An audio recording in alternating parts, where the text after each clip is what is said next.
Olá pessoal, seja bem-vindo ao Curso Top. Eu sou o professor Fio e a gente vai vir para mais uma dica do Fio. E hoje nós vamos falar sobre tipos de sujeito. Mas se você ainda não se inscreveu no nosso canal, corre lá e dá essa moral para a gente poder alcançar mais pessoas. Então, o que a gente vai falar sobre o sujeito? Nós vamos falar sobre 3 casos de sujeito. Na verdade, o sujeito não se resume a esses 3, né? Mas vamos fazer depois uma próxima dica para falar sobre o sujeito indeterminado, sobre quando não há sujeito. Mas hoje a gente vai ficar com um grupo de sujeitos determinados, que são 3 casos: sujeito simples, composto ou desinencial. Ok? Então, para a gente começar, vamos falar sobre o sujeito simples. O nome já diz, é algo muito simples, sim. Então, a gente tem que pensar o quê? Que o sujeito simples ele vai ser aquele que vai possuir apenas um núcleo. Veja, ele está falando de quantidade. Dentro ali do enunciado do sujeito, a gente vai conseguir identificar um único substantivo ou expressão, palavra substantivada, com valor de núcleo ali naquele sintagma. Então veja o exemplo. Vai escurecer depressa o dia.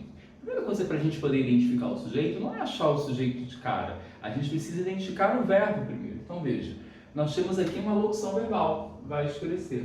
Aí você fala, caramba, o sujeito não iniciou a oração? Não, nem sempre. A gente tem que pensar que lá no exercício, numa prova de um concurso, tanto militar, civil ou um processo seletivo, ele vai querer colocar o sujeito não no início, porque aí você vai ter uma fácil identificação. Ele quer que você faça um desafio, né? Cumpra um desafio. Então, como que eu faço para enxergar esse sujeito? Eu vou analisar o verbo e fazer um questionamento. Vou dizer, o que vai escurecer? Aí quando você faz essa pergunta, logo de cara você já dá o quê? A entender que é o dia. Então veja que o dia vai escurecer depressa. Ele colocou essa oração na ordem inversa. Agora, depois que você identifica, né, esse sujeito a partir dessa locução verbal, perceba que dentro desse sujeito eu tenho 2 vocábulos, 2 palavras, o e dia. Mas veja que aqui, ó, dia é o nosso núcleo, só tem um. Eu vou considerar esse sujeito como sujeito simples. Agora, no sujeito composto, ele já vai ter o quê? Uma quantidade maior de núcleo. Por isso que a gente diz composto, ele vai compor mais de um núcleo, né? 2 ou mais núcleos ainda, pode ser 3, 4. Então vamos lá, mesmo processo. Vou identificar o verbo primeiro. Eram 2 faces da mesma moeda, o pai e o filho. Aí agora, veja ali, temos o verbo ser, eram.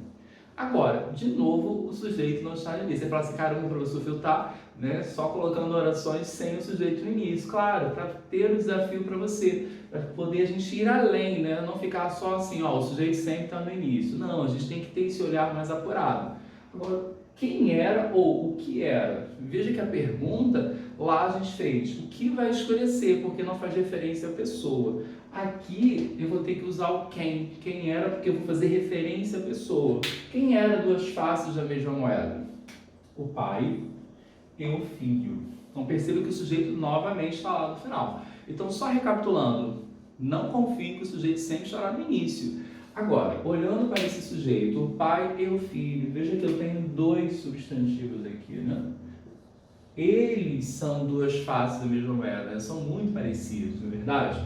Em alguns ou muitos aspectos, né? Então veja, eu tenho mais de um núcleo, sujeito composto.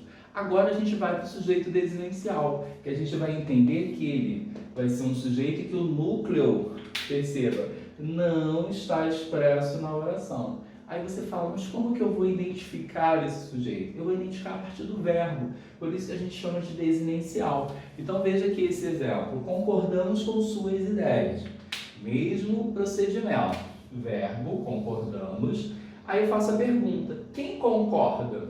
Por que eu uso quem? Porque eu estou fazendo referência à pessoa. Veja que ele não nos responde, mas se for perceber, esse verbo, ó, olha a desinência dele, ela indica a primeira pessoa do plural. Então eu posso dizer que aqui nós concordamos com suas ideias. Veja que eu me incluo também.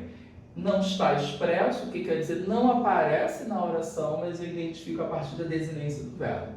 Então eu tenho aqui um caso de sujeito desinencial. E veja que todos eles são determinados, porque eu consigo identificar quem é cada um, ok? Então se gostou desse vídeo, curta, compartilhe, comente, vamos criar uma rede de comentários aí no YouTube e indique para os seus amigos também para se inscrever no nosso canal.